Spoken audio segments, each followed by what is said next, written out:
তো এটা ছিল দশমীর রাতের ভিডিওটা আপলোড করতে অনেকটাই লেট হয়ে গেল জানি, কিন্তু কি করব, এত ভিডিও এখনও তো আগের ভিডিওগুলোই আমি এখনও আপলোড করতে পারলাম না, সবই আস্তে আস্তে করব। আমার ভালো লাগে ভিডিও, মানে ভিডিও করতে ভালো লাগে, ভিডিও আপলোড করতে ভালো লাগে, তো সেই জন্যই করি। তো যাই হোক, এখন টুকটাক একটু মায়ের আশীর্বাদে বলতে পারো একটু কিছু হচ্ছে এই ভিডিও বা ফেসবুকের মাধ্যমে, তো সেই জন্য ইচ্ছেটা আরও একটু বেশি বেড়েছে। তো সে যাই হোক, তো দেখো মাকে কিন্তু বরণ করা হয়ে গেছে।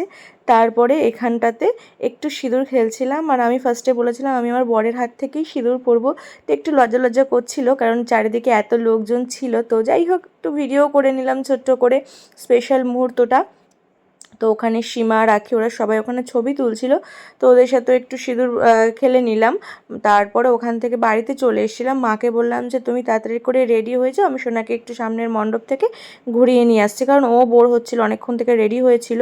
তো একটুখানি যাব আমাদের ওই মণ্ডপে, আর দশমীর দিনকে ওইখানে না গেলে মানে সব কিছুই যেন অসম্পূর্ণ থেকে যায়, যেহেতু ছোটো থেকে দেখে আসছে একটা আলাদাই টান থাকে। তো তারপরে দেখো আমার ছেলের শরীরটা মানে পুজোর মধ্যে একটু খারাপ হয়ে গেছিলো, ঠান্ডা লেগে গেছে, তো শরীরটা অতটা ভালো ছিল না বলে ও অতটা এনার্জি পাচ্ছিল না। তো ওকে যখন গিয়ে বললাম যে পাপা তুমি নাচ করো, ও করলো না, কিন্তু যখন ও জেঠু ওকে নিয়ে নাচ করলো তখন কিন্তু বেশ এনজয় করছিল, নাচও করছিল। তো তারপরে প্রণব আমাদের টোটো রিজার্ভ করে দিল, তো ওখান থেকে চলে এলাম একদম সোজা আমাদের এখানে, আর অন্য কোথাও দাঁড়ায়নি। তো তারপর আমার সোনাকে একটা মানে ওখান থেকে একটা গিফট কিনে দিল। তো ওখানেও কিছুতেই দাঁড়ালো না, কিছুতেই ওকে কোল থেকে নামাতে পারছি না, একটু কিছু বললেই শুধু বকছে, কাঁদছে, আর যার জন্য চোখের জল নাকের জল এক হয়ে যাচ্ছে। একটু যে ছবি তুলবো, একটু সবার সাথে কথা বলবো, সেটা পর্যন্ত পারিনি। ওকে কোলে নিয়েই মায়ের সাথে জাস্ট 2-4টে ছবি তুলেছি, হাতটা পুরো ব্যথা হয়ে যাচ্ছিল। আমি বললাম আমি আর পাচ্ছি না মা, বাড়ি চলো। আর ও বলছে যে আমি বাড়ি যাব, কারণ ও বাড়িতেই ও ভালো থাকে, ও মায়ের সাথে সারা ঘর ভাঙচুর করবে, মাকে ওষুধ সাজাবে, ও বধ করবে, সেটাতেই ও ভালো থাকে আর কি।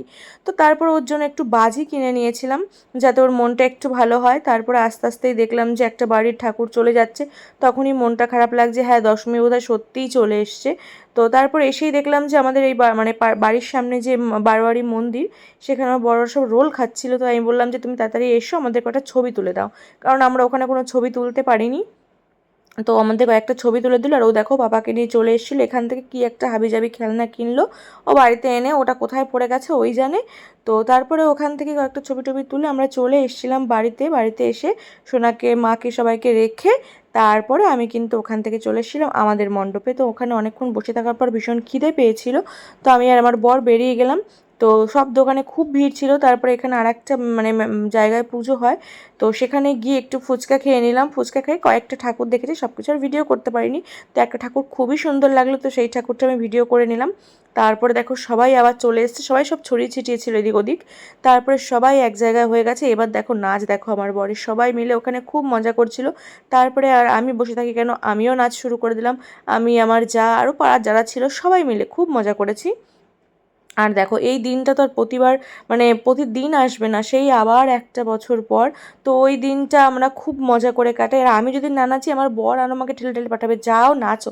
আমি তোকে বলছিলাম এমনকি ঠাকুর বিসর্জনেও যাবো না, যে বাড়ি চলে যাবো, ও বললো যে না তুমি তো কখনোই যাওনি বিয়ের পরে, তো এইবার অন্তত চলো।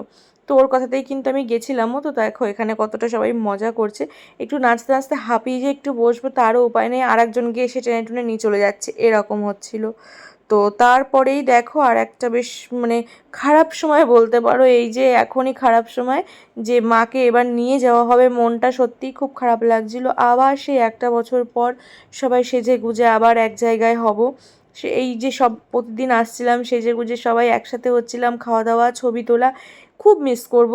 তো দেখতে দেখতে আবার চলে আসবে একটা বছর, মনে হচ্ছে যেন এই তো সেদিন গেল, তো এইরকমই হবে। তো লাস্টে ঠাকুর চলে যাওয়ার শেষ মুহূর্তে আমরা কিন্তু সবাই মিলে ঢাকের বাজনায় নেচেছিলাম, তো যেটা ছিল খুবই সুন্দর লাগছিল। প্রত্যেকটা মহিলা আমরা সবাই মিলে গ্রুপ করে নাচ করছিলাম, খুব সুন্দর কেটেছে, সত্যি বলতে খুব সুন্দর। যে কটা দিন মা আমাদের সাথে ছিল আমরা খুব মজা করে কাটিয়েছি। তো দেখো এখানটাতে স্পিড দিয়ে দিলাম, কারণ আমি এমনি ফেসবুকে পোস্ট করেছি, এখানে আর অতটা টাইম ওয়েস্ট করলাম না। এমনিতেই ভিডিওটা অনেক বড় হয়ে গেছে, আর ভিডিওটা পোস্ট তো আমাকে করতেই হবে, কারণ আমার ফোনে একটুও স্পেস নেই, আমি যে আর একটা কিছু করব সেটা আমি পারবো না যদি এগুলো না করি। তো ফাইনালি দেখো আগে সব ঠাকুর নিয়ে যাওয়া হয়েছে, এবার মা দুর্গাকে নিয়ে যাওয়া হচ্ছে। এই যে ভ্যানে তুলছিল, এখানে কিন্তু সবার প্রচণ্ড কষ্ট ছিল, দেখে ভয়ও লাগছিল যে কিভাবে তুলবে। তো যাই হোক, তারপরে কিন্তু সবার মানে চেষ্টাতে ঠাকুর কিন্তু ফাইনালি কি ভ্যানে উঠে গেছে। তো এইবার আমরা সবাই মিলে চলে যাব, সবাই এখানে আমরা প্রণাম করে নিলাম। এবার যাব হচ্ছে আমরা ঘাটের দিকে। আর আমাদের এখানে কিন্তু পরের দিন বিসর্জন হয় না, একদম যেদিন দশমী তো সেই দিনেই বিসর্জন হবে। তো দেখো সবাই মিলে কিন্তু আমরা চলে যাচ্ছি বিসর্জনের দিতে। আর একটু পরপরই না একটু ঝিরঝির করে বৃষ্টি পড়ছিল, তো এই টাইমটায় বৃষ্টি হচ্ছিল না, তো সেই জন্য সবাই মিলে তাড়াতাড়ি করে চলে এসেছি, যেহেতু আমাদের ঘাটের পাশেই তো মণ্ডপ, তো সমস্যা হয়নি। তো দেখো এই যে এইখানটাতে সব ঠাকুরকে আর কি ঘুরিয়ে তারপরে বিসর্জন দিতে নিয়ে যাওয়া হচ্ছে। আর এখানটা যেমনি খারাপও লাগছে তেমনি টেনশনও হচ্ছিল, কারণ ঠাকুর বিসর্জন দিতে অনেক রকমের অনেক অঘটন ঘটে যায়। তো এইখানটাতে কিন্তু অনেক কষ্ট করে সবাই মিলে কিন্তু বিসর্জনটা দিয়েছে। সবারই একটু টেনশন হচ্ছিল, কারণ এখানটা একটু প্রবলেম হচ্ছিল দিতে। তো যাই হোক, ওখানে আর বেশিক্ষণ থাকতে পারিনি, কারণ ঠাকুর বিসর্জন দেওয়ার সাথে সাথেই দেখছি বৃষ্টি নেমে গেছে। তো আমরা তাড়াতাড়ি করে দৌড়ে একদম ঘাটে একটা চায়ের দোকান ছিল সেইখানে চলে গেছি। আর সেখানে গিয়ে একটু মানে বসেছিলাম, কারণ বৃষ্টি পড়ছিল। তো ওখানে আমি আর আমার বর একটা লেস কিনে নিলাম, আর শুভর বউ বোন ওরা ছিল, ওদেরকেও লেস কিনে দিলাম। তো ওরাও ওখানে সবাই ছিল। তারপর যখনই একটু বৃষ্টি কমলো তখনই আমরা বেরিয়ে এলাম। এসে আমি বলছিলাম যে মিষ্টি খেতে যাবো না, আর বর বললো যে সবাই আছে তুমিও চলো। তো আমরা সবাই মিলেই গেলাম। তো দেখো এখানে রিকেশ কিন্তু মিষ্টি দিচ্ছে, আর মিষ্টিটা ছিল দারুণ, একদম গরম গরম মিষ্টি। তো ঠিক আছে, বিজয় উপলক্ষে তো এটুকু খেতেই হয়। তো খেয়ে নিলাম। আবার দেখা হবে, আসছে বছর আবার দেখা হবে। তো মনটা খারাপ, তার মধ্যেও সমস্ত কিছু নিয়েই চলতে হবে। তো ঠিক আছে, টাটা।